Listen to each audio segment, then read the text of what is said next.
Hello, this is Dallas Holiday here with another ultrasound videocast. Today we're going to be discussing ultrasound in the trauma patient. As usual, we have some objectives for this lecture. By the end of this videocast, you should understand the purpose of the extended focused assessment with sonography, hereon referred to as EFAST or FAST, normal anatomy, and be able to identify pathology on the EFAST. A little bit of history. Ultrasound was adopted for trauma assessment in Japan and Germany in the 1970s and eventually spread to America in the 1980s. Most recently, it has been adopted as part of the Advanced Trauma Life Support Protocols. Bleeding is a major cause of morbidity and mortality in trauma, and ultrasound is ideal for rapid assessment. The FAST exam is extremely sensitive for identifying free fluid in the abdomen and pelvis of hypotensive trauma patients who need an exploratory laparotomy for surgical repair, as well as pericardial effusion. Recent literature also suggests that ultrasound is more sensitive than plain films for identifying pneumothorax, which is included in the extended FAST exam. Significant blunt cardiac trauma may result in cardiac rupture. Although this entity is rare and often fatal at the scene, rapid diagnosis with bedside ultrasound and aggressive treatment may result in improved survivability. Patients with penetrating chest trauma are at risk for pericardial effusion and potentially tamponade, followed by cardiac arrest. A 1992 Annals of Emergency Medicine paper studying rapid bedside echo by EM providers demonstrated an improved morbidity and mortality with early bedside ultrasound in penetrating chest trauma. The cardiac view should be the first view obtained when examining any patient with penetrating chest trauma. When we think of FAST exam and trauma, we often think of blunt abdominal trauma. FAST is excellent at identifying free fluid in the peritoneum, often secondary to splenic and liver trauma that is challenging to identify in physical exam. Additionally, these patients may be hemodynamically unstable, and FAST allows for the differentiation between abdominal and other traumatic pathology, directing definitive intervention.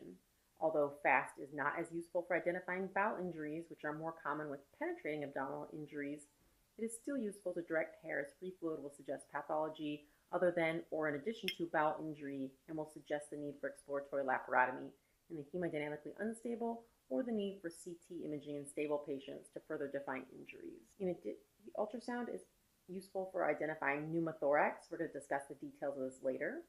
Hemothorax is a relatively common issue in penetrating chest trauma. Historically, this has been diagnosed on chest x-ray, which requires as much as 200 mLs of blood to be diagnostic. Ultrasound, however, requires as little as 20 mLs of fluid to be positive. Additionally, multiple studies have confirmed that ultrasound is more sensitive than chest x-ray for the identification of hemothorax. Ultrasound is also much quicker to perform than portable chest x-rays, particularly outside of the setting of a major trauma center, averaging 1 minute for bedside ultrasound versus 15 minutes for portable chest x-ray. So the first view we're going to obtain in blunt trauma is going to be Morrison's pouch to assess for free fluid, which will appear black on ultrasound. To obtain this view, start with the curvilinear probe in the 8th to 11th intercostal space with the probe indicator pointed towards the patient's head. This will provide a coronal view of the liver and kidney interface. It is important to follow the liver edge to the tip, as this is the most likely place for fluid to collect. Rib shadowing can be a problem in this view. If the ribs are obstructing, rotate the probe slightly to obtain an oblique view. In the supine patient, this is the most dependent portion of the upper abdomen. As you can see here in this fabulous video from the pros at 5-minute sono, this is the standard view obtained. Liver is going to be here, just above the kidney, which is down here, and you want to fan through this entire view. You're essentially looking for fluid right here. And as you can see over here, you can use your curvilinear or your cardiac transducer.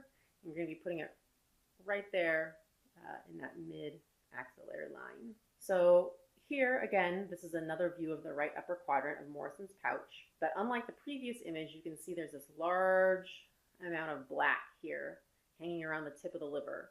This is a positive FAST exam in the setting of a trauma patient. This is going to be blood until proven otherwise. Again, positioning here. Once the view of the right upper quadrant is obtained, slide the probe towards the patient's head and examine the lung just above the diaphragm for free fluid to suggest hemothorax. Again, seeing pockets of black suggests fluid, and in the setting of trauma, this suggests hemothorax. So here on this image, we have liver, maybe catching a little bit of kidney there. We have our diaphragm, lung tissue, And then here we have this dark fluid, which in the setting of trauma, again, hemothorax. If this is your old person with CHF coming in with shortness of breath, more likely a pleural effusion. The next view obtained is of the splenorenal flexure. Due to the location of the spleen and the kidney behind the ribs, this is often the most challenging view to obtain. Place the phased array or curvilinear probe in the 6th to 9th rib space at the posterior axillary line with the probe indicator towards the patient's head. So you can see here, we're basically all the way down to the cart, okay? And then you're going to just start kind of scanning up. If you're not seeing the kidney and the liver, keep going up as long as you're not seeing diaphragm and lung. Once found, fan through looking for fluid. Unlike the right upper quadrant, fluid will first accumulate between the spleen and the diaphragm and then spread to the space between the spleen and the kidney. So be sure to check the space between the diaphragm and the spleen. And here we can see we've got kidney, got spleen above it, here's diaphragm, lung above, no fluid. So this is a normal FAST exam. Now here we have the same view, again, our probe placement, 6th to 9th rib, posterior axillary line. You can see here we have spleen, a little bit of kidney. We've got fluid all around the spleen, especially between the spleen and the diaphragm here. And that's going to be a positive exam. As with the right upper quadrant, after examining the splenorenal space, slide the probe towards the patient's head and examine the space above the diaphragm for free fluid to suggest hemothorax. So again, this is another image that's positive for pneumothorax. So here we have spleen, some kidney, diaphragm, and then free fluid above that diaphragm. Next, the pelvic view. In this view, the main anatomic landmark is the bladder. Start with the curvilinear or phased array probe in the midline, just a few centimeters cephalad out of the pubic symphysis. Scan around until the bladder is identified and then fan through, looking for free fluid. This is the most dependent portion of the peritoneum and the most sensitive place for identifying free fluid. Additionally, in this view, the longitudinal and transverse view should be obtained. So here we see our probe placement just above the pubic symphysis. We're going to scan through, identify our bladder. We want to fan through that entire bladder in the longitudinal and cross-section view. And this is a negative FAST. So here we've got the same view. We've got our bladder here. You can see there's all this free fluid hanging around that bladder. Should not be there. Next, we're going to talk a little bit about penetrating trauma, which we know is high risk for pericardial effusion, which can rapidly lead to cardiac tamponade and can be quickly fatal if not identified and drained. So a FAST exam is critical in these patients. The pericardium view is best obtained with the phased array probe, which is placed in the subxiphoid space aimed at the patient's left shoulder, with the probe indicator towards the patient right. You may have to flatten the probe tail out against the skin. So you can see here we have our phased array cardiac probe pressed into the subxiphoid space, aimed up towards the shoulder. Now remember, you're looking at a structure below the surface here, so you don't want to place this probe perpendicular to the skin because you're going to get an abdominal view of the liver. So you've got to flatten that tail out and press the probe in. This may be uncomfortable for the patient. Here's another 5-minute sono video demonstrating no pericardial effusion. So here we have some liver, right ventricle, left ventricle. There's no fluid around the heart. It looks good. So in this view, again, we're still in the subxiphoid space. We can see that we've got fluid around the heart, and not only that, but we have complete right ventricular collapse, suggesting tamponade. If you want to go do a deeper dive for bedside cardiac ultrasound, you can see my other cardiac video here, or just look at my channel. Time to change up the probe. Now we're going to be looking for pneumothorax. So for this exam, you're going to need a linear high-frequency probe. If only a curvilinear probe is available, it may be used, but is not ideal. We're going to align the probe longitudinally in the midclavicular line and scan down the entire pleura bilaterally looking for movement. The sliding pleura will appear as shimmering or ants on a log. Lack of movement suggests pneumothorax. So here we have a great video from 5-minute sono, and this is a normal video. So here's subcutaneous tissue. We don't expect a lot of movement there. Here's lung, and here's our pleural interface sliding along like ants on a log. This is what you should be seeing. Conversely, this video shows pneumothorax. So we've got subcutaneous tissue here, not moving. We have lung here, a little bit of rib shadowing here.